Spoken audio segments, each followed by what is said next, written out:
Have you ever been hypnotized? It's one of the really interesting things that do a lot of good. You'd be surprised. Here is Jack Hirsh. Did I pronounce it right? Yes, you did. He is a hypnotist from Rochester, and he speaks and appears at functions everywhere, including all the viewing area of the station. But you have, I thought your eyes, when you looked at somebody's eyes, you'd go boom and they'd be out. But it doesn't work that way. It doesn't work quite that fast. We do have what we call the hypnotic gaze. And everybody is hypnotized sooner or later. And you told me something I found fascinating, that you're hypnotized as you go to sleep. That's right. In life, you're either awake or asleep or someplace in between. And hypnosis is that place in between. So you have to pass through hypnosis to go to sleep at night and then to wake up again in the morning. So everybody's been hypnotized. They just don't realize it. Are you expensive? I can be, yes. Yeah. Yeah. What do you, when you go to speak, you go to a group that hires you, and for a specific reason, they want to accomplish something through what you do. What do you do? We've actually transitioned, our focus right now is going mostly towards corporate speaking. So I do keynote presentations for corporations. What's keynote? What does that mean? It means I go in and I open up, like they're having a big meeting, I'll give like an opening presentation. So I talk about visionary thinking and goal setting, and then I demonstrate using hypnosis all the key points that I make during my talk. And what does that cost? Depends on? Depends on how far I have to travel. It's starting rate's around $5,000 to go in and give a keynote presentation, and then it goes up from there. Wow, that's pretty good. Yeah, it's not bad. Can you loan me money? Yeah. You can hypnotize policemen who want to charge you for the meter? No, it doesn't work that way. The funny thing is, though, we were doing a show up in the Niagara Falls, New York area, and we decided we want to go across the border to just to Canada. And we got stopped by the Border Patrol, and they asked what we were doing. We had all of our sound equipment in the back of our car, and the Border Patrol officer asked us why we were going into Canada, and we said, just going in to visit. And she said, what's all the equipment? And my wife was driving. She says, well, he's an entertainer. And she says, oh, a singer? And I said, no, a hypnotist. She goes, don't look at me, go ahead and go right through. So just the idea of possibly being hypnotized has helped me out a couple of times. Is your wife traveling with you all the time? She does. She actually runs the business. I'm the monkey on stage, and she runs the business. Well, that's pretty good. Yeah. Yeah. How long have you been doing this? I started doing hypnosis 15 years ago.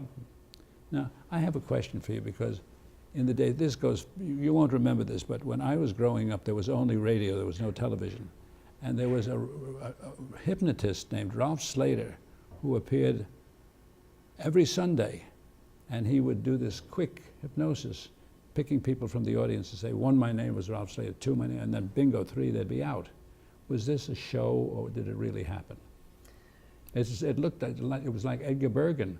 I remember Johnny Edgar McCarthy. Bergen and Charlie McCarthy. A dummy on radio. Doing hypnosis on radio, first of all, is a little weird to me, because to me it's a very visual experience, but it doesn't really happen that fast. It can happen in as quick as a minute. It can take up to 10 minutes to hypnotize a person, but that person was probably either a plant or you'd been pre-hypnotized before the show and then brought up in what we do, an instant induction after they've been hypnotized before. You're a fascinating guy. You must have an unbelievably interesting marriage with hypnosis as part of it. Yeah, my wife wouldn't let me inside her brain for the longest time when I first started learning hypnosis.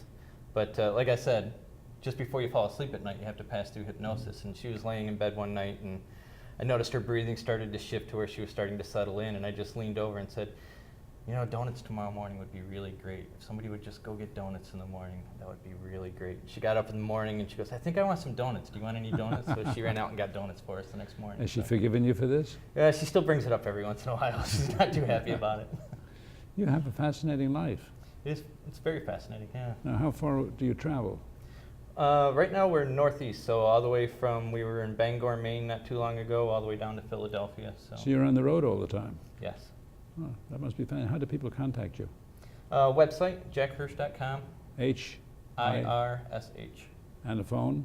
585-224-6256, so it'll get you right to my wife, Dina. Ask for Mrs. Hirsh. Dina. Ask for Dina. Dina. Yeah. Ask for Dina. And Dina's taking pictures of us. She is. She corroborates and puts down everything that we're talking about. Yeah, she's going to put it all up on our website. Really? Yeah. What a fascinating life you have. Now, when you do these things for corporations, do you actually take some members of the audience and hypnotize them right there? Yes, I pull them right out of the audience, and that always makes people nervous when they first hear that I'm going to do hypnosis right there live. But put their minds at ease. I never humiliate anybody. I don't ask anybody to come up that doesn't want to come up. I do a couple simple suggestibility tests to find the best volunteers in the audience. Once I figure out who the best people are, I invite them to come down on stage and join me, and you'd be surprised. People are very willing to come down. And You got a good voice. I've developed it over the years. I had to learn how to speak a little bit softer. I used to speak very nasally and in my head, and I've learned to lower my voice a little bit. So. When they heard you were coming, one of the people, this is the Chamber of Commerce building in Elmira that we're using for a moment, one of the Chamber of Commerce people came by and I said, you know, would you like to be hypnotized? And she said, oh no, she said, I don't want a bell ringing and making me crow, which is what her feeling was of hypnotism.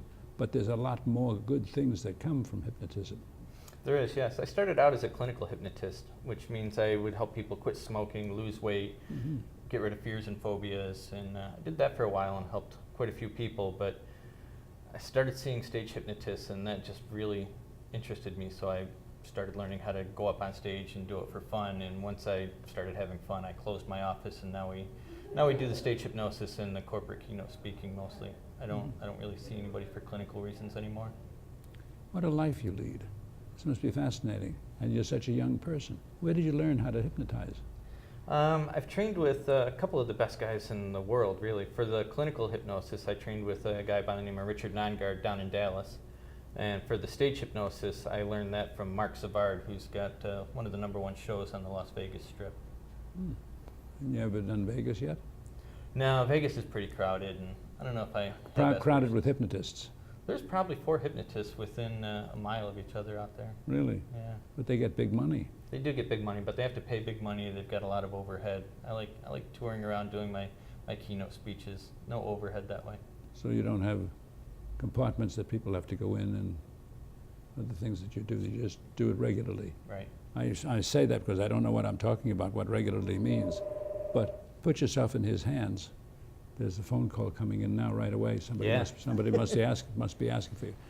You ought to give him a ring. Try his website. Fascinating things, and he does so many good things in motivating corporate meetings, which is really the main part of your business now. Yes, it is.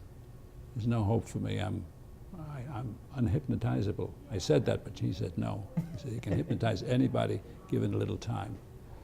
We're going to try now. I'll be here. If you don't see me for a while, too bad. Around Town with Henry Dormann will return in a moment.